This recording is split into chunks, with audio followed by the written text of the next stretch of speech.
I'm Alana Smith. Beginning with a 6-person male squad at Princeton University, cheerleading has become a huge pastime. It is dangerous but yet very exciting. But is it a sport? I think by learning how it originated, the different elements performed, how it has changed throughout the years, and where it is performed will help you to make the right choice. Cheerleading once again has been in existence since the 1870s. It once again began at Princeton with a 6-person male squad, which was said by Easy in Articles. And this was started by Thomas Peebler.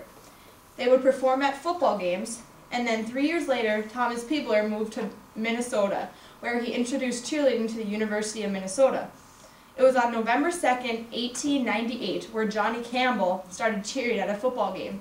He reportedly jumped out of the stands and started cheering in front of the crowd.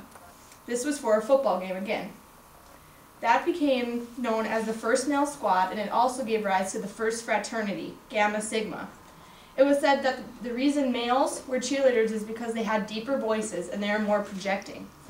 This then became a sport at the University of Minnesota, and there's an organized group of cheerleaders at every game. Now, cheerleading started to involve females in the 1920s. There was not many to start with, but by the 1940s the women would have to. With World War II, the men were leaving and the women would have to take their spots on the sidelines. The women really enjoyed it, but they made it more into just besides cheerleading. They incorporated dance, aerobic routines, pyramids, gymnastics, and throws into the routines. When the men came back, they realized that cheerleading had changed into a totally different thing. Now in 1948, Lawrence Herkimer started NCA, which is the National Cheerleading Association, and held the first camp that 52 girls attended at Huntsville Sam Houston's University. This is continuing through today. Now in the 1950s, there were many pivotal changes for cheerleading. In 1950, Lawrence Herkimer, introduced the herky jump, which is still used today, and in 1956, he introduced the pom-pom. In 1957, NCA introduced the first spirit stick. Now there are many new and improved things that happened in the 1960s for cheerleading. The Baltimore Colts organized the first ever professional cheerleading squad, and then in 1968, Fred Gastolf improved Herkimer's pom-pom and made it into a vinyl pom-pom. In the 70s, cheerleading saw a huge popularity boost. In 1972, the all-famous Dallas Cowboys cheerleaders arose and varsity was founded. In 1974, the vice president and general manager of NCA quit and opened UCA, which is the Universal Cheerleading Association. In 1978, the first ever collegiate cheerleading championship was broadcasted on CBS. The year after, UCA showed a basket toss at camp, which is when a person is thrown into the air. The 1970s also began collegiate and high school cheerleading championships. The 1980s and 90s gave cheerleading the boost it really needed. In 1981, guidelines were thrown into cheerleading because of the dangerous stunting that was going on. And then in 1983, the National High School Cheerleading Championships were broadcasted on ESPN. And in 1997, 15 states were recognizing cheerleading as a sport. This was all said by the Spirit Library Cheer Zone. Now, people think cheerleaders are just down there to look good and to jump around, but they do much more than that. Cheerleaders perform many different jumps, and they're very difficult. One being the toe touch. Toe touch is when you're in the air and in a straddle, and your arms mimic your legs. As you're in the air, you would be as you're sitting on the ground. Your toes should be pointed, your hands should be in fists, and your legs should reach behind your arms. The next and the most difficult jump is the double 9. This is made by having your right leg straight and your toe pointed and your left leg bent and connecting with your knee. Your arms will mimic your legs, making 2 9s.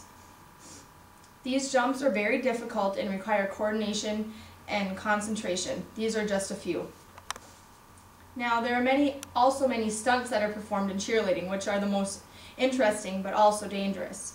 There can range anywhere from 20 to 2 people in a stunt, and they're very difficult because everybody must work together at the exact same time. If one person is not paying attention, it may lead to one of the many 22,000 injuries per year due to cheerleading. In a basket toss, one can sky up to 20 feet high when thrown. Now, cheerleaders use many props to help them out.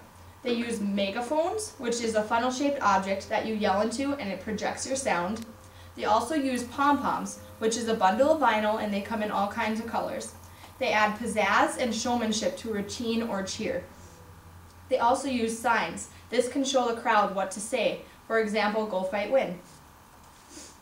Now, there are many rules, just like any other sport, for cheerleading. You may not wear jewelry. You have to have a certified squad and coach to stunt.